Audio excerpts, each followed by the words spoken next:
2012, puis pour la primaire de la droite, vous soutenez Alain Juppé et désormais vous soutenez Emmanuel Macron. Balladur, Sarkozy, Juppé, Macron, tout ça c'est pareil? On soutient à un moment donné en fonction de ce qu'on pense être le mieux. Je reste convaincu que la meilleure solution pour ce pays était Alain Juppé, parce qu'il était au centre de gravité de la société française. Vous avez fait votre deuil, ça y est? Je ne sais pas ce qui va se passer à droite. À mon avis, le sondage d'hier est un événement politique majeur, parce que François Fillon est très loin d'Emmanuel Macron, au-delà de la marge d'erreur, et que la droite française va devoir se poser une question. Non seulement elle risque de perdre une élection imperdable, mais ensuite, si Emmanuel Macron gagne, elle va éclater. Donc on est à un moment, comme ça, il y a des petits moments... Vous pensez que la droite peut forcer Fillon à s'arrêter? Évidemment, les chiffres, la droite, la peur des députés, bon, ça suppose que la classe politique soit un peu énergique. Mais là, ils vont se poser des questions. On verra, en tout état de cause. Est-ce que c'est votre souhait, Alain Minc, que la droite pousse Fillon à renoncer pour que Juppé revienne? Je reprendrai un car Macron pour rentrer à Bordeaux. Très bon. Vous reprenez un car Macron. Et donc Juppé, vous n'avez pas fait votre deuil manifestement. Mais j'ai pas fait mon deuil. Je regarde les sondages. Le sondage qui a été commenté tout à l'heure, en plus, était fait avant le début de l'instruction judiciaire. On va voir. Mais là, l'écart est significatif. Et puis, il est clair que les dés, pour l'instant, roulent pour Emmanuel Macron. Alors, cela dit, la vie est faite de rebondissements. Une semaine avant, il était, à cause de son propos plus que malencontreux sur le crime contre l'humanité, dans une situation difficile. Donc, rien n'est évidemment. Vous avez appelé suite à ça? Oh, mais ça, je ne parle jamais des coups de fil, par nature. Vous soutenez donc Emmanuel Macron. Mais l'inverse n'a pas l'air complètement vrai, si? Si, bien sûr. Regardez ce tweet de Richard Ferrand, secrétaire général d'En Marche. Ce n'est pas la girouette qui tourne, c'est le vent, disait Edgar Faure, transmis à Alain Minc qui a naguère prédit et voulu notre échec. Oui, mais enfin, cet homme est en train de débuter en politique, il apprend. Ah, vous croyez? Vous soutenez Emmanuel Macron? Qu'est-ce qu'il vous a dit en l'apprenant? Non, enfin. Enfin? Oui. Enfin, c'est une réponse cursive, vous savez, les choses se disent vite. Non, mais pour moi, j'ai décidé de soutenir Emmanuel Macron avant que ne débute l'affaire Fillon. Je dis toujours l'affaire Fillon et jamais le Penelope Gate, parce que je pense que tout Français devrait avoir une pensée de compassion pour Madame Fillon, qui est jetée dans une essoreuse médiatique insupportable. Pourquoi l'ai-je fait? Pour une raison fondamentale, qui est la relation à l'Europe. Macron est un authentique Européen. François Fillon reste quelqu'un qui a voté non à Maastricht, qui souhaite des alliances européennes, mais entre une Europe qui se veut intégrée et une alliance militaire, comme il le souhaite entre la France et l'Allemagne, il y a une différence de nature. Macron, vous vous êtes rencontrés depuis votre Oh, mais ça relève de la vie privée. Vous savez, Emmanuel Macron, je le connais depuis si longtemps. Mais on a l'impression que publiquement, il ne s'affiche pas avec vous, comme si ça pouvait être dangereux pour lui. Non? Il n'a pas besoin de s'afficher avec moi, je n'ai pas besoin de m'afficher avec lui. Vous savez, il est comme une éponge, il faut qu'il prenne des gens qui viennent de partout.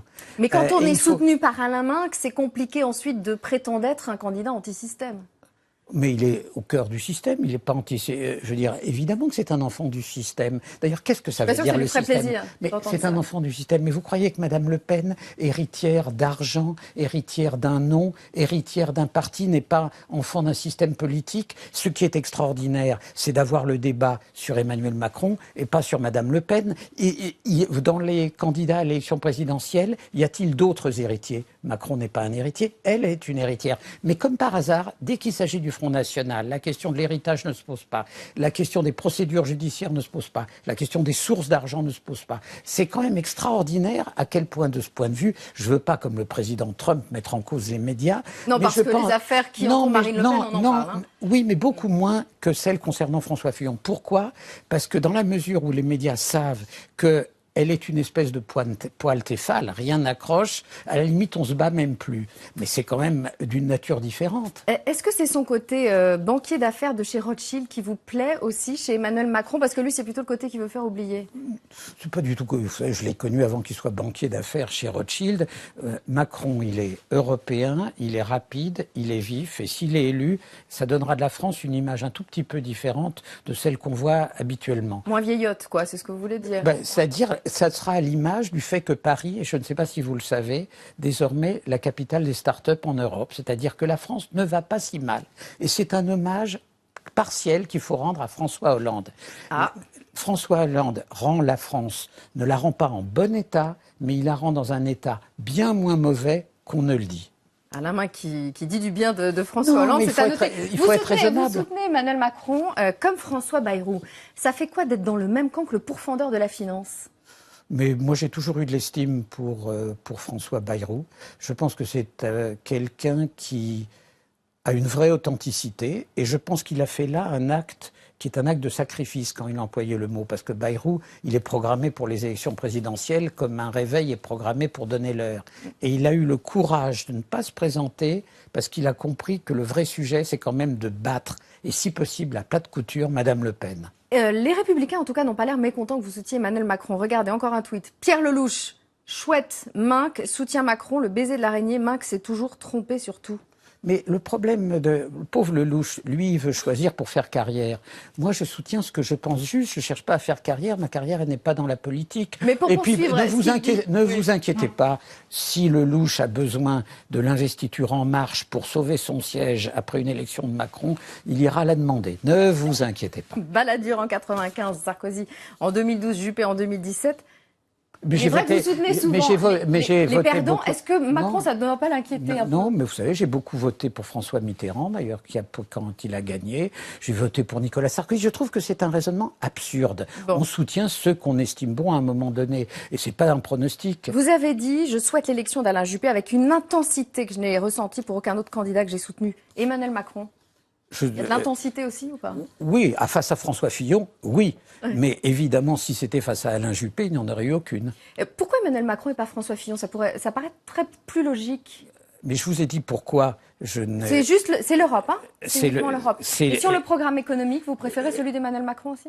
Je pense que le programme de François Fillon était totalement décalé ou très décalé par rapport aux besoins français. La France ne va pas si mal, donc elle a besoin d'un plan de libéralisation raisonnable et modéré. Je pense que le plan de Juppé, qui était Fillon en beaucoup moins violent, était le bon plan. C'était un peu plus que Macron, parce que Macron a ses contraintes politiques aussi. Comment vous qualifieriez justement le plan d'Emmanuel Macron, le programme économique? Raisonnablement réformiste.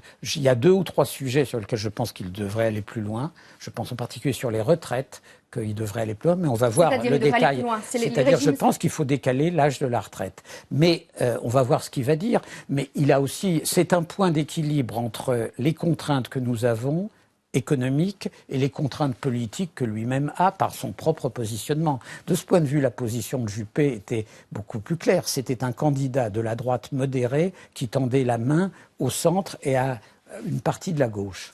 À propos de François Fillon, on a compris que c'était pas votre tasse de thé. Il dit ce matin, il reproche au gouvernement, une situation de quasi-guerre civile qui ne peut profiter qu'aux extrêmes.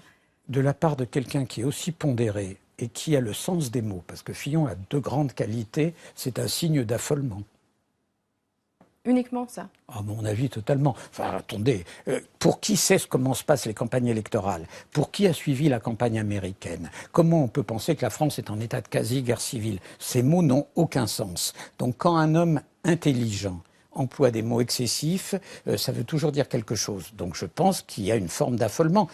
Évidemment, je trouve au contraire que cette campagne se passe dans un climat à peu près normal. Quand on sait ce qu'est la pression des médias, quand on sait ce qu'est l'intensité du débat, il n'y a pas d'incident physique. Il y a eu quoi? Il y a eu des œufs lancés contre un car. Arrêtons, c'est pas la fin du monde. À propos de François Fillon, vous pensez que tout cela ne serait pas arrivé si les parlementaires étaient mieux payés? Vous parlez de 10 000 € par mois au lieu des 5 000 actuels.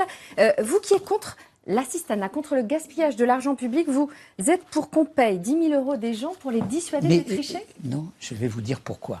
Je trouve qu'il est normal que quelqu'un qui fait la loi soit payé autant que celui qui applique la loi. Et donc je ne vois pas pourquoi un député ne serait pas payé autant qu'un haut fonctionnaire. Je ne parle pas de référence au secteur privé. Il y a là-dedans une contradiction.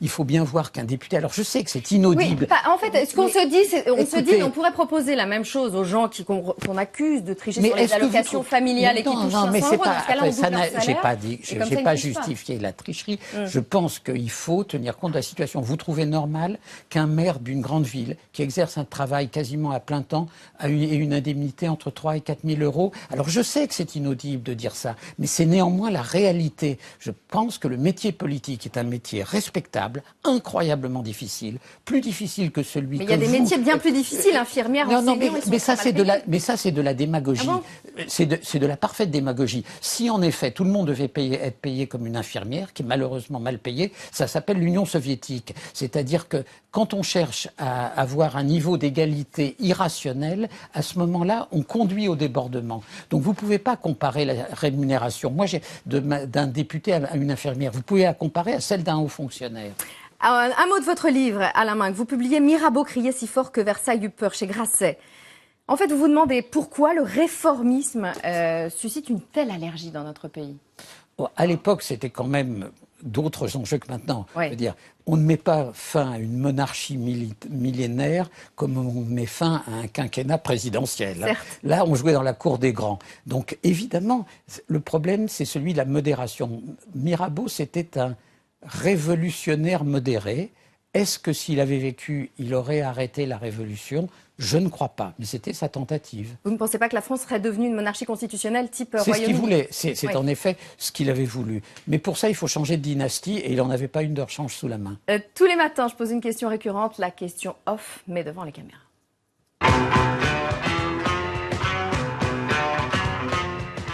C'est off, hein ? Oui. Entre nous. Bien sûr. Sarkozy, Hollande, Juppé, tous vos interlocuteurs sont partis ou sont en train de partir. Est-ce que vous aussi, vous allez raccrocher les gants ? Oh, vous savez, j'applique le principe d'un vieil homme aujourd'hui disparu qui m'a dit « plus je vieillis, plus l'âge de la retraite recule ». Donc vous n'avez pas l'intention de raccrocher les gants. Merci beaucoup, Alain Minc. La suite de la matinale France Examine.